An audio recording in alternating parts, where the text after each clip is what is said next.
man. Brody diambil di sini. So kekuatan mereka untuk pasukan Todak di late game nampaknya telah pun disecure dekat sini. So Brody ni akan dimainkan di side lane. Dan saya menyangkakan di Sushi mid dan saya menyangkakan Brody ni akan menggunakan Flicker ataupun Purify. Boleh jadi juga sebab kita nampak yang pasukan Homeboys setup dia memang sangat-sangat cantik kat sini dengan adanya Khalid, dengan adanya Cho dan juga Selina penghapus early rotation yang sangat-sangat annoying dalam pick dan ban phase ni kan. Sebenarnya Selina top ban di Malaysia sebenarnya. Walau dah masuk dah masuk minggu pertama, minggu kedua, minggu ketiga Selina memang top ban. Nak dibanding dengan Brody. Brody kalau dulu memang sakit, tapi yang sekarang ni Brody dah tak macam yang dulu sebab dah kena nerf kau-kau. Ya, Brody masih lagi sakit tapi kena tunggu tahap mid game ataupun late game. Bila dia dah dapat item sebab bila dia dapat item, dia punya damage daripada item tu ditambah 180%. Banyak juga tu. Dulu 100% lah. Seperti contohlah Blade of Despair dia tambah 100 damage kan. Kebiasaannya hero tu akan dapat 100 damage. Tetapi sebab ada 180% tu dia akan tambah lagi 80% damage daripada 100. So dia akan dapat 180 damage daripada Blade of Despair saja. Okey, game nak masuk game yang kedua. Masih line up yang sama. Kita ada Moon, Momo, Medal, Ciku, Formes untuk pasukan Todak, Homeboy, Sepat, Inferni, Ijat, Chibi dan juga Anip yang akan bermain untuk perlawanan yang kedua ni. Manakala siapakah yang akan memenangi perlawanan yang kedua ini? Correct. Itulah persoalannya. Sekarang ini kita akan masuk dalam game yang kedua. Siapakah yang akan menang? Ciku akan bermain sebagai tank untuk kali keduanya. Okey, masih menjadi persoalan dekat sini. Kenapa diorang tak nak masukkan Jamie? Sebab ni line up Todak yang pakai ni mostly line up yang lepas diorang dah kalah satu kali, mungkin diorang akan masukkan line up ni lah. Tapi kurang Ashi je kat sini. Ya, Ashi siap sedia untuk kahwin, nikah, habis arrow. Cipu mengambil resources yang ada. Mencuri. Dan dia berjaya mencuri. Itulah dia kehebatan seorang Ciku untuk mengambil segala farm daripada pasukan Homeboys. Dia akan melambatkan sedikit farm untuk Chibi. Little Wonder masih lagi belum diusik kalau tak silap. Selina. Ini tapi banyak lagi darah dia kat situ dan ini membuatkan yang pasukan Homeboys mungkin akan dia balik ke base. Regen mungkin mana dia tak cukup kat situ. Little Wonder masih belum disentuh lagi dan mungkin akan disentuh di sini. Lambat juga. Telah pun disentuh tapi Momes kena berhati-hati cubaan untuk mendapatkannya gagal disebabkan Chibi ada retribution. Wah, kat sini pasukan Todak memang kena bermain hati-hati sebab diorang punya komposisi more to late game. Dengan adanya Yusin Shin dan juga Brody, diorang perlu drag game ni menjadi kepada late game supaya diorang mendapatkan item di situ. Ijat masuk ke hadapan dengan revitalize kat situ. Namun begitu, pasukan Todak datang untuk membantu rakan-rakannya yang terkena. Mountain Shauke, Lu Yi first blood dekat situ daripada Moon. Sangat-sangat cantik. Ciku injector di situ. Baling Chibi dan double kill diberikan kepada pasukan Todak. Moon menggunakan Lu Yi dengan sangat-sangat kemas dan ini memberikan pasukan Todak turtle yang percuma. Ya, itu dia turtle yang perlu mereka dapatkan sekarang. Dan perbezaan gol sekarang ini, Todak bermain dengan sangat-sangat bagus. A good startup sebenarnya. Lagi kombinasi yang bagus, damage yang cantik dikeluarkan oleh Moon dengan rotation dan juga dispersion sebentar tadi menyebabkan alih-alih pasukan Homeboys terkorban di bahagian atas. Habis arrow daripada Inferni tidak mengenai sasaran tapi Momo itu dia. Hampir saja guys tu. Dan kita dapat Ciku masuk ke hadapan dan Ijat mungkin menghadapi masalah injector yang cantik dan Ciku mendapatkan kill yang pertama untuk dia dan Todak mendahului 3 berbalas kosong dengan pengambilan di atas. Okey, bisa hero terkena. Inferni cuba nak masuk.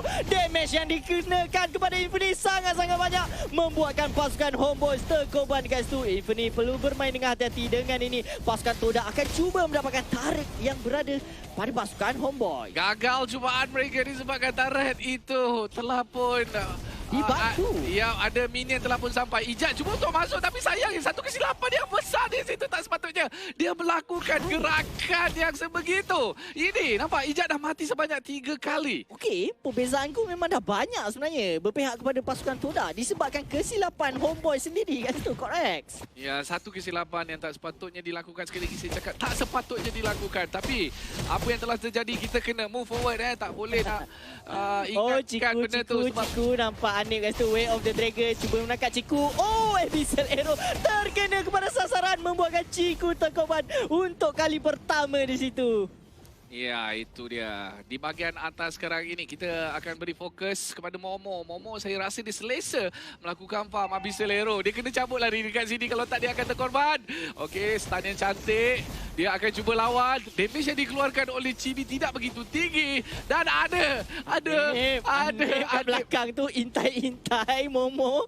Dia boleh melakukan bunuh kat situ, tetapi dia orang tak nak ambil inisiatif. Dia orang punya display sangat-sangat cantik kat sini. Sempat diasah oleh pasukan Toda kat sini. Sempat dalam bahaya. Reggie Sandstorm cuba mendapatkan medal, tetapi damage-nya tak kena. Ya, itu dia damage daripada medal. Traceless digunakan. Abyssal Arrow kena. Kita tengok Momo telah pun berjaya mendapatkan kill. Perlawanan ini sepatutnya Homeboys retreat ke belakang. Cuba juga Chibi untuk mendapatkan Turtle. Tetapi Anip boleh je melarikan diri menggunakan Shunpo tanpa sebarang masalah. Dan Turtle ini akan jatuh menjadi milik pasukan Toda. Kita nampak kat sini Turtle mungkin akan diambil. Turtle yang kedua, Inferni dalam bahaya. Inferni dapat melarikan diri, tetapi pasukan Toda dapat Turtle yang orang kata sangat-sangat berharga dalam perlawanan ini. Dan gol juga kita dapat tengok 5,000 berpihak kepada pasukan Toda. Fomes cuba memberikan asakan di sini. Regine Sandstorm dibuka, libasan satu, libasan yang kedua dan juga ketiga tak mampu untuk membunuh Fomes di sini. Namun begitu sempat balik ke belakang kerana dia tahu mungkin bantuan daripada pasukan Toda akan tiba di sini. Ya, itu dia betapa kerasnya Fomes ya. Sempat ada sedikit masalah untuk burst down dia dengan secepat yang mungkin. Kita tengok pergerakan Ciku. Ciku bermain dengan sangat baik. Sekarang ini ada 1 kill atas beliau dan 5 assist. Okey, dah sememangnya tugas seorang tank untuk mendapatkan assist yang banyak dan kill sepatutnya diberikan kepada core mereka. Dan kita tengok sekarang ini. Kita tengok Ciku. Momo lah. Momo sangat-sangat selesa di bahagian atas. Ciku nampak lebih selesa bermain Johead berbanding dengan Tiger Rail sebenarnya. Sebab apa setup yang Ciku buat sebenarnya lawa daripada tadi. Injector dia, lepas tu dia punya position sebagai tank, and cubaan pasukan Toda untuk mengambil di atas. Abyssal Arrow tak terkena kepada Medal. Medal cuba untuk melarikan diri, mendapatkan jarak. Injector mungkin akan dilakukan, tetapi tak dapat menangkap pasukan Homeboy. Dekat sini pasukan Homeboys akan datang membantu untuk clearance mid lane. Yup, flying tackle yang cantik tadi. Oh, Anip akan dikejar. Hampir saja mati kat situ. Namun pasukan Toda berjaya mendapatkan turret yang kedua pada pasukan mereka. Ciku dalam bahaya di sini.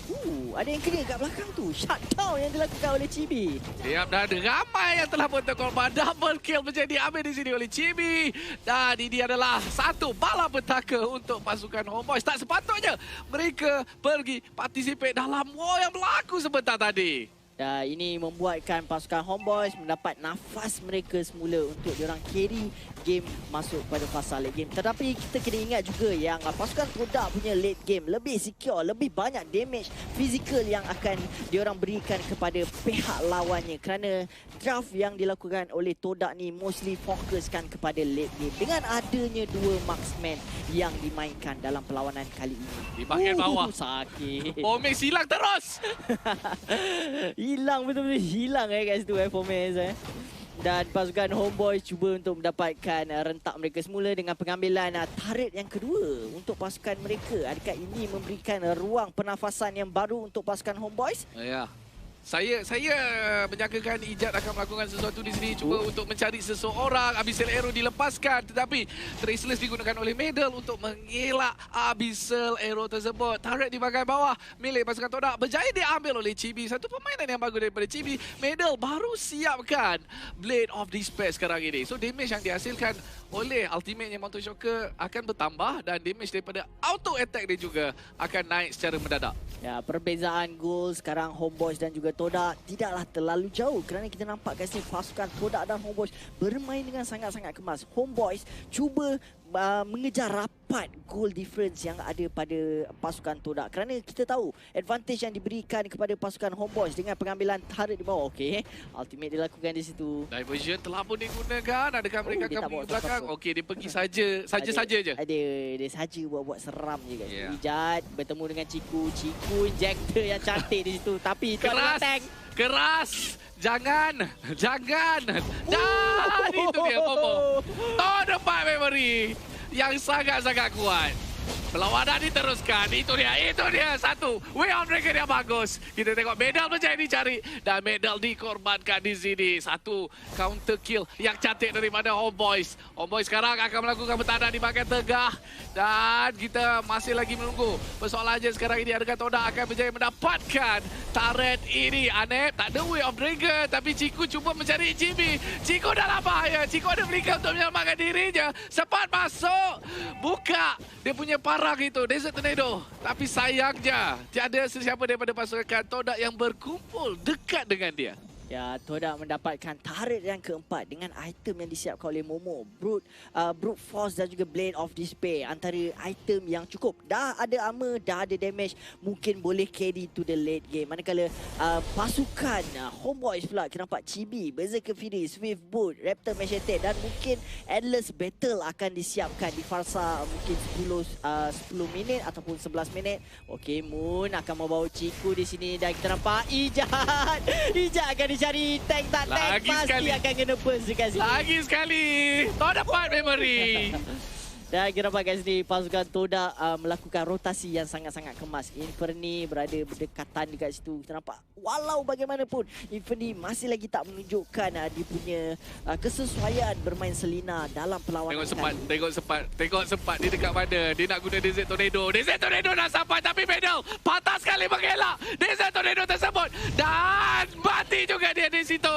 Disebabkan damage yang besar daripada seorang Momo. Perlawanan masih diteruskan tetapi kita tengok medal berjaya mengambil kill demi kill dan seterusnya mendapatkan triple kill di sini. Ya, pasukan Homeboys berjaya secure Lord itu. Tetapi Anip juga terkorban. Hanya Ijat saja yang tinggal mampu tak mampu Homeboys untuk bertahan. Kerana kita tahu walaupun mereka dapat Lord, tapi satu pengorbanan yang cukup banyak ditunjukkan oleh pasukan Homeboys membuatkan pasukan Todak akan menyentuh inhibitor turret pasukan Homeboys di sini. Mainan oleh medal yang begitu bagus sebentar tadi tuan-tuan dan perempuan. Lord dicuri oleh Homeboys. Ini akan menyebabkan mereka terpaksa beralih ke belakang sedikit. Ijat di bahagian hadapan. Dia walaupun tank tapi dia boleh dijatuhkan dengan begitu pantasnya. Dan itu dia mega kill. Medal main dengan bagus. Medal sekarang ini mendapatkan double kill. Dan ini mungkin triple kill je. Oh, saya tersilap. Momo yang mungkin akan mengambil kill ini tuan-tuan dan perempuan. Dan kita tengok Adep berseorangan berjaya mengelakkan diri beliau daripada kematian. Perlu beri perhatian. Lord masih lagi hidup di bahagian atas. Masih lagi hidup tetapi pasukan Todak akan menghabiskan game. Mungkin dengan adanya Anip seorang kat sini tak mampu untuk bertahan. Pasukan Todak akan fokuskan kepada Kristen. Hit demi hit dilakukan. Formasi terkorban. Game dihabiskan oleh pasukan Todak. Tahniah saya ucapkan.